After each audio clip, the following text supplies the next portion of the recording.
First of all, if you're watching this, then that means that you've decided to spend the next 14 or so minutes with me.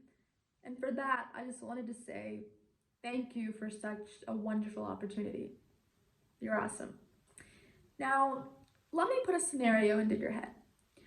Since I don't know your name, for the sake of simplicity and my sanity, I'm going to call you Joe. Now imagine if we're just walking down each other, past a street, like strangers, and I just randomly come up to you and I say, "Hi Joe, I know everything about you. Since you're wearing those cheap clothes, you must not have a high position in society. You have a funny haircut, by the way. Clearly means you do not care about your appearance. Oh, also, I've been told that people who look like you are lazy. Yeah, just wanted you to know that. Bye."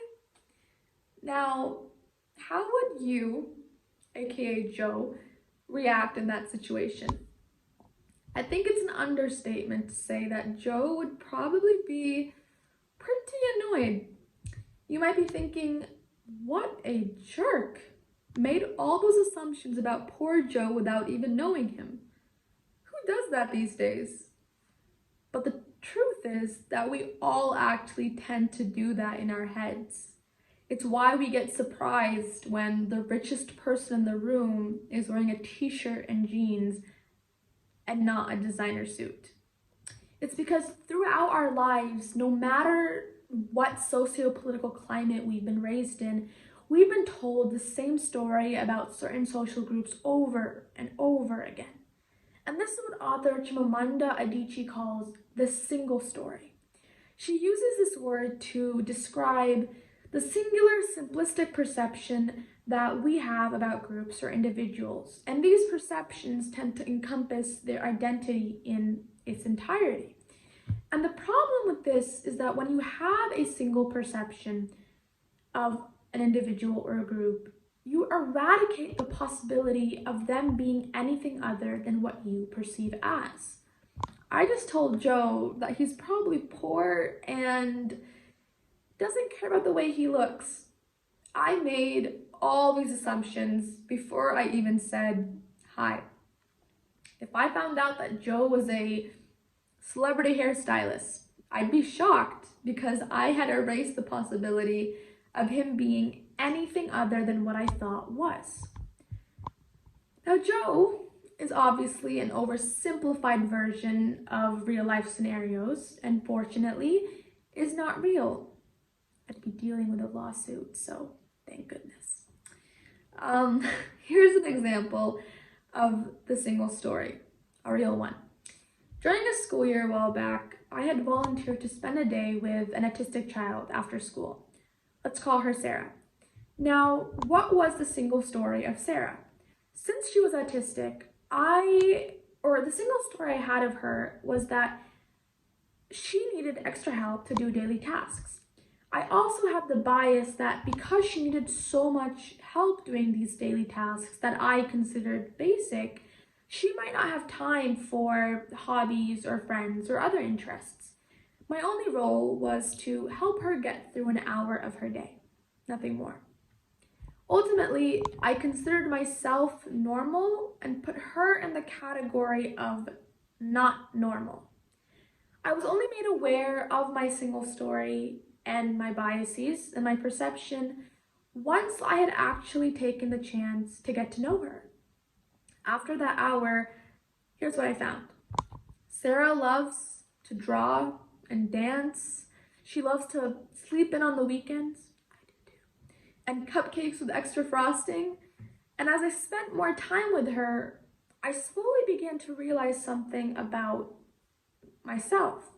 Is that before I met her, I didn't really see her beyond her disorder. It was the sole aspect I had used to encompass her entire identity. How would I have known if she loved to draw or dance or, like me, likes to sleep in? I only had the single story of her, a story that was constantly shown to me on the media and reiterated to me my entire life. I had subconsciously eradicated the other parts of her identity. But the problem with normalizing the single story is that it divides people. Because of my implicit bias and the single story I had of Sarah, the label I had put on her were those who were on the spectrum and me, people who weren't on the spectrum. Ultimately, by doing so, I had completely disassociated her from me. My original thought was, Sarah and I are from two drastically different worlds. How could we have anything alike? Turns out we have more similarities than differences. And I like cupcakes too, so there's one. Now, why did I think this way? What made me disassociate Sarah with myself? The single story is sometimes referred to that of implicit bias, which is the act of unconsciously associating certain social groups or certain individuals with certain beliefs and values. And the funny thing is that it's actually human nature. Let's say that the brain processes information in bits. Bits are a measure of unit used for computers. The human mind is able to process about 11 million bits of information per second. But the catch is that it can only process 50 bits on a conscious level. This means that our brains mostly work unconsciously or subconsciously. Now, to be able to process those 11 million bits of information, the brain likes to categorize information together to make it easier. For instance, it might categorize a cat with the category of bad or a dog with the category of good. And these categories usually arise from the environment that an individual has been raised in. So if your friend or neighbor is constantly telling you that all cats are evil, your brain will eventually, if that thought has not been broken, will categorize all cats as evil, even though in reality, that's not the case. So please don't hate on your neighborhood cat, guys. It's not nice. But the same idea works for people. As a student, I've always been taught historical stories through a very European lens. I cannot emphasize the amount of times that I have been taught about or studied the colonization of the United States from the point when the Europeans first came to the Americas. Now, why would it be so wrong to learn all that if it's historically correct? It's because in my mind and the minds of other students, the story of America for them, and at some point me, began at the point of European colonization, when in reality, the story should begin at the point of the Native Americans. I really dislike the term when America was discovered, because the truth is that it was never discovered. It was already there. The natives were living there for thousands of years before the Europeans ever touched US soil.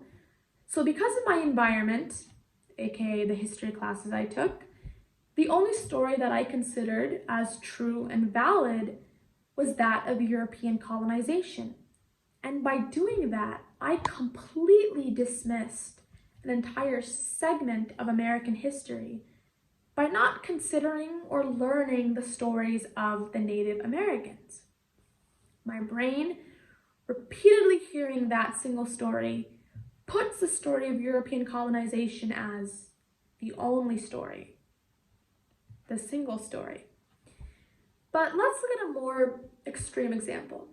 Alex is a child whose parents are white supremacists. Alex goes through the educational system where he is only being taught about European related history and accomplishments. And he is only being educated and taught on the single positive story of Europeans. Thus, for him, maintaining that white supremacist ideology and single story is actually extremely easy because his environment has been reiterating it. Now, obviously, this is bad because being a supremacist of any kind means discriminatory behavior towards other social groups, which is obviously detrimental to us as a society. But let's take a look at this in action.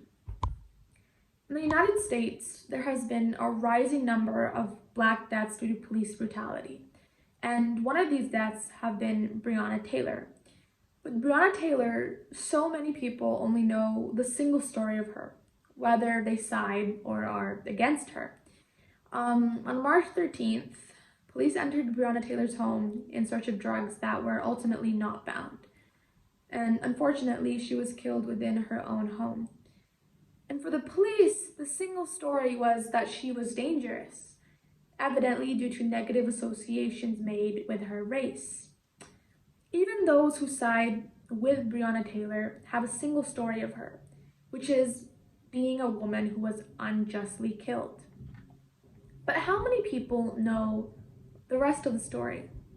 How many people know that her home was filled with Post-its where she would write down her goals, just like I do?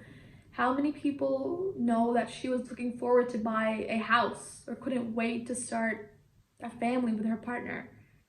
And this is why encompassing an individual with a singular aspect, whether good or bad, is detrimental. And when left unacknowledged, it can become toxic discriminatory behavior, as shown through Breonna Taylor's incident. Now, it comes to question that what can be done about the single story? And the answer is actually quite simple. It's to tell more stories.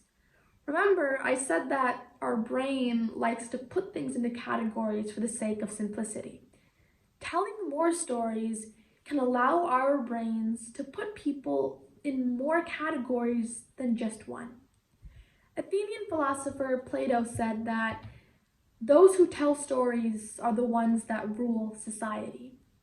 Right now, those who spread and reiterate the single stories are the ones ruling society. So in order to shift that power, we need to let others, especially the unheard, to tell their stories. Despite the fact that the American police should not have shot Breonna Taylor, regardless of knowing this, what if they knew that she was someone who wanted to be a mother, someone who was excited to start a family and accomplish her dream of being a nurse? What if instead of teaching the youth stories at the point of European colonization, it was taught at the point of the Native Americans? What if that little girl who dreams to become a scientist or an astronaut isn't only being told stories about Neil Armstrong, but also stories about Margaret Hamilton, the woman who wrote the code for Apollo 18? What if instead of telling stories about how people like Sarah are disabled, we tell stories about how people with mental illnesses are also musicians, artists, dancers, writers, people who are right next to us on a daily basis? So yes, stories such as a single story can be detrimental, but stories also have the power and capacity to regain the aspects of identity that were lost due to the single story. And when we make it normal, when we normalize being able to tell these stories, to use them not as barriers to define identity for social groups, but rather use them to build identities, you are able to create a community where people are seen as not what they are, but as who they are. And that within itself is such a beautiful thing. Telling stories from all lenses does not leave room for the single story to even exist within our society. But it can be absolutely terrifying to tell your story in a world where so many of us are silenced.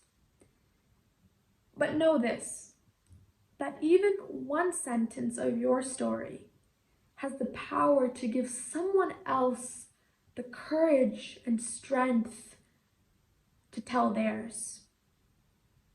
So So I ask of you today, what is your story?